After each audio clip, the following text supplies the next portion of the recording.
Γεια σας, σήμερα θα σας δείξω ένα διαμέρισμα 65 τετραγωνικά μέτρα που βρίσκεται στον πρώτο όροφο στην περιοχή Μαύρα Σίδερα. Εδώ είναι το σαλόνι.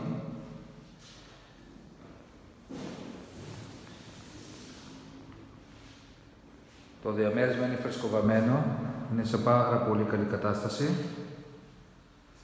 Είναι φωτεινό.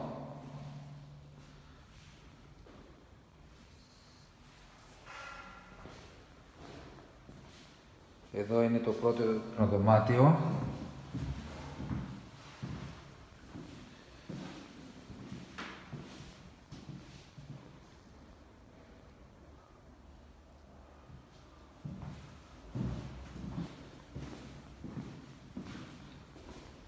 Έχει αυτόνομη θέρμανση.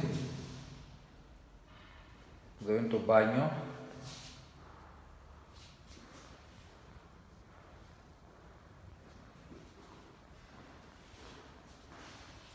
Έχει air condition.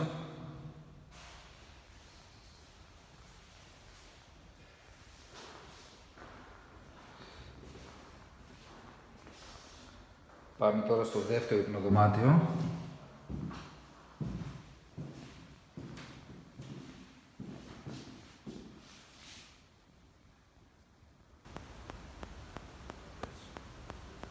Υπνοδωμάτια.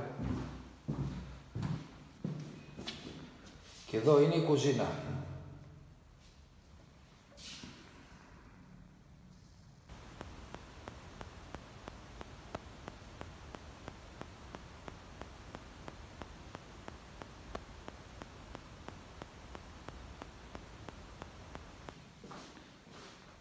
Και από εδώ έχει ένα μικρό μπαλκονάκι στην πίσω πλευρά.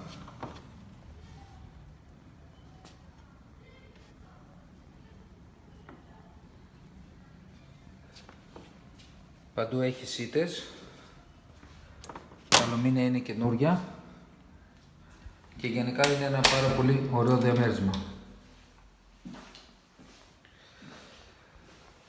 Αυτό είναι το διαμέρισμα. Αν σας αρέσει, καλέστε να σας το δείξω. Και μην ξεχνάτε να κάνετε εγγραφή στο κανάλι μας στο YouTube.